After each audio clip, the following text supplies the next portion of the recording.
Patay na nga nang natagpuan sa Pasig ang 15 taong gulang na dalagitang ilang araw na po na nawawala.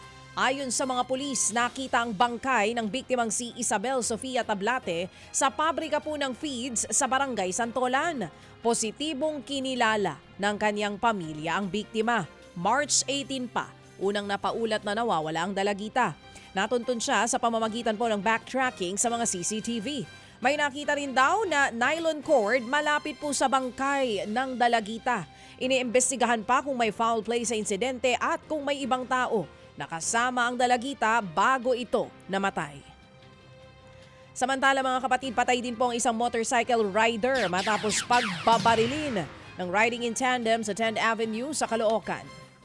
Base po sa investigasyon, kalalampas lamang ng biktima sa riles ng tren nang tambangan po ito ng mga salarin. Umabanti pa ng ilang metro ang biktima bago natumba ito. Dinala sa ospital pero naideklara ring dead on arrival. Hindi na muna nagpaunlak ng panayam ang Caloocan Police habang patuloy po ang investigasyon sa ngayon.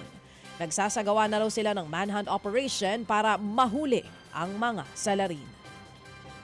Samantala, magpapakalat po ang pulisya ng higit 12,000 kawani sa Metro Manila para po sa Semana Santa. Ayon sa National Capital Region Police Office o NCRPO, kabilang sa mga mahigpit na babantayan ay ang mga transport terminal at ang mga pangunahing kalsada. Magtatalaga din sila ng mga kawani sa mga simbahan para pumatiyak ang seguridad sa paparating na bisita iglesia.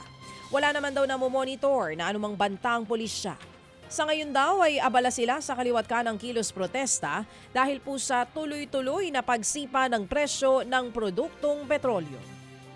Mga kapatid, para sa iba pang mga balita at impormasyon, sundan niyo po kami sa X, Instagram, Facebook at syempre sa TikTok, True Network PH. Mag-subscribe din po kayo sa aming YouTube channel, True Network. May website din po tayo, truenetwork.ph, at pwede niyo rin po kaming mapanood sa Channel 19 ng aming True FM TV. Lagi pa rin makinig sa radyo dito po sa 105.9 True FM dahil dito, laging true sa'yo, kapatid. Ito tayo sa totoo.